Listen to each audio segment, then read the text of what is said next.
Hello there, this is the Bookkeeping Master on YouTube. Welcome to this video. In this video, I'm going to share some business tips with you on how to improve cash flow. I have been a credit controller and also an accountant for several years now. I have worked with a variety of different businesses, and over the past several years, I've noticed things that some businesses do that are very good, that help cash flow, and some things that some businesses do that aren't so good, that has a negative impact on cash flow. So I'm just going to summarize those things in this video, and hopefully it will be beneficial to you. So I have the points already listed. There's 10 points altogether. If you have any questions about anything that I go through or have any tips to add, then please put something in the comment section below, just so that everyone can benefit. If there are questions, I'll do my best to answer those questions. So my first tip is review business profitability. So the sales and expenses of the business or company, entity, charity, whatever it is. So what do I mean by review business profitability? Well, profitability, the profit of the company, is not necessarily correlated to cash flow. I've worked with businesses and have known several companies that are very profitable but have serious cash flow issues. So what do I mean by reviewing business profitability? Well, the profit and loss statement of a company is compiled of the sales and expenses of the company, and those things can impact your cash flow. So the first thing I suggest you do if you're having cash flow difficulties is to review your sales and expenses. Obviously, the more expenses you have going out of the entity, the company, the business, the charity, then the tighter cash flow could be. You have more money leaving the company. Same with sales. If you have fewer sales coming into the entity, or sales are very small in monetary sense, then that can have a negative impact on cash flow. So something you can do is review expenditure, perhaps cut some expenses. There might be suppliers that are cheaper. Obviously, I'm talking purely from a cash flow perspective here. I'm not talking from a quality control perspective or anything like that. This is purely cash flow. So there could be some expenses you can cut. There could be the opportunity to get rid of some expenses altogether, to move into cheaper premises, something like that. So it's always good to review expenses. Sometimes to have more money, it's not necessarily to make more money, but to save more money through cutting expenses. And then sales, there might be an opportunity to increase sales somehow. I don't just mean the number of sales, but also the selling price of your products or the services that you're providing. So it's always worth reviewing sales and expenses. And obviously those things don't just have a positive impact on cash flow, but they also would have a positive impact on profitability. You could have more cash in the business and also more of a profit. So what's my second point? Number 2, invoice customers as soon as possible. As soon as an item has been sold, I suggest you raise the invoice. It helps if you have someone who manages the sales ledger or a credit controller, someone who can raise the sales invoice. If you're a business owner, you're probably busy with lots of other things. But some people don't invoice as quickly as they could, and obviously the longer you take to invoice someone, the longer it's going to take for them to pay. If you can invoice someone today instead of next week, you may have been paid by next week, whereas you hadn't even raised the invoice before if you decided to put it off for a week. So invoice customers as soon as possible. That's the second tip. The third, have tighter payment terms with customers. Now, some businesses will offer, say, 60 days payment terms, maybe 30 days, 15 days. Some businesses or companies, you have to pay on receipt of an invoice. I don't know what your payment terms are. It might be that you have no payment terms, that you have no credit customers at all. But if you do, it might be worth reviewing your payment terms. You don't want to upset current customers who have always had 30-day payment terms, for example. But newer customers, you might consider having tighter payment terms. The tighter the payment terms, hopefully the quicker you're going to get paid. Especially when dealing with larger businesses and companies, they tend to use their payment terms. If they've got 60 days to pay, they'll use the 60 days plus a few more, usually. If they have 30 days to pay, they will use the 30 days plus a few more. So the tighter your payment terms could mean the quicker that you're paid. Now, the opposite to that, agreed wider payment terms with suppliers. If you can have 60 days to pay suppliers, but 15 days for customers to pay you, that can have a real significant positive impact on cash flow. So try and agree wider payment terms with suppliers. Now, there is a danger here that you could build up quite significant debt.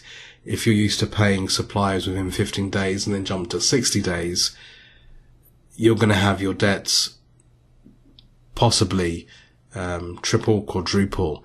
And that is a concern. You don't want to have too much debt, but being tactful in the way you approach this, being prudent in the way you approach this, agreeing wider payment terms can have a positive impact on cash flow. That's wider payment terms with suppliers and tighter payment terms with customers. So let's go to point 5. Credit control. So have a credit controller. Have someone that's going to chase invoices for you. That's invoices that go past payment terms. Have someone assigned. It could even be you. If it is you, then have time allocated each week to chase people for payment. Some people, unfortunately, will only pay once they've been chased.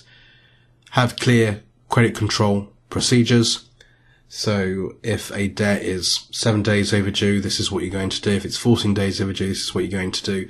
Have clear procedures in place, strong procedures that will help you get the debt in most efficiently without upsetting the customer. So have clear credit control procedures. I've seen some businesses improve significantly by just having a credit controller. I've seen some businesses, their aged debtors drop by over half by simply just having a credit controller. They've turned 50% of their aged debtors into cash and it's sitting in the bank account. Number 6, have a cash flow forecast. Some businesses don't even have a cash flow forecast. Obviously, if you're not having cash flow issues, then there's generally not a need to have a cash flow forecast.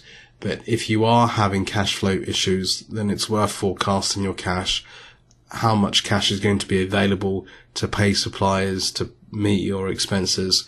If you can forecast your cash flow, then that will just help you have a realistic view and not overpromise payments to suppliers, and also to ensure that you're going to have a float in the company to meet your expenses and other financial commitments. Now, this can help with financing costs as well. So if you're going to take out a business loan, for example, or some sort of financing, knowing how much cash is going to be injected into the business can help you forecast how that cash is going to be spent, and also to meet the demands of paying back that finance. So if you've taken out a loan, you need to ensure that the repayments are going to be possible. Number 7, create a habit of building a business reserve. Now, this is easier said than done. If you're already experiencing cash flow difficulties, perhaps it might be a bit too late by then. But if you haven't already, then create a habit of building a business reserve account. So that could be a savings account that you have with your bank, and just every month there's a standing order set up. So every month there's a small payment going into a business reserve, just so you have some reserve funds in times of crisis. Number 8, identify where the problem is. This is the most obvious answer. Identify where the problem is, but identify where the money's going. If you're having cash flow difficulties, identify where that money's going. Creating a cash flow forecast might be the best way to do that, to identify where the money's going. It's a simple tip. It's an obvious tip, but it's obviously worth mentioning. Identify where the problem is. Where is the cash going? Is it a particular expense that's sucking up all the money? Is it the rent, for example? identify where the problem is, and then you can fix it or work towards fixing it. Don't be tempted by loans. So I might be contradicting myself with this one. Have a cash flow cost can help with financing costs. But generally speaking, I would say don't be tempted by loans. And I have to be careful what I say here. Loans and receiving financing are good if you're going to expand the business. Don't be tempted by loans if you're purely getting it to improve your cash flow. So it's a temporary solution and you're going to be worse off. If you get a loan out to improve your cash flow, once that money's gone, once it's been sucked out of the business, you're going to be in the same situation as before, but you're also going to have a loan that you're trying to repay at the same time. So don't be tempted by loans and things like that if you're having cash flow difficulties, because it could make your situation worse. You need to identify where the problem is. You need to follow these other tips. These are the things that are going to help improve cash flow. Do not inject money into the business without doing anything else, because it's not going to solve the problem. You're just masking the problem. It's a temporary solution. So then number 10, organic growth can be better. Okay, it's good for a business to grow and expand. That's what we want. We want to be making more money. We want to get bigger. But it's important that growth is not moving too fast, that your business is not growing at an unhealthy rate. You see a lot of big companies, especially I've seen them in my lifetime, very big companies get too big too quickly, and it can have a huge impact on cash flow and also a huge impact on profitability. Growth costs money. And if you're growing too quickly, you might not have enough money in to cover the money that's going out. Organic growth is better. Like I said, you want to expand, you want to become more profitable, you want to become bigger. But that's better when it's planned well and it's at a steady pace. Forcing growth or growing too quickly can really have a negative impact on the company or the entity, the charity, business, whatever it is. So they're my 10 tips for improving cash flow. If you do need a credit controller, then my business offers credit control services as well as accounting services. If you're interested in watching more of my free videos, I have over 200 free bookkeeping and accounting videos, then just go to my website and check out the free videos. My website is free bookkeepingaccounting.com. If you go there, freebookkeepingaccounting.com, you'll be able to see all the free videos that I offer and learn more about bookkeeping, accounting, credit control, management accounts, business planning. A wide range of accounting principles and topics is covered. There's also a free blog and lots of other things. Thank you so much for watching. Please like, please subscribe, and please watch more of my videos.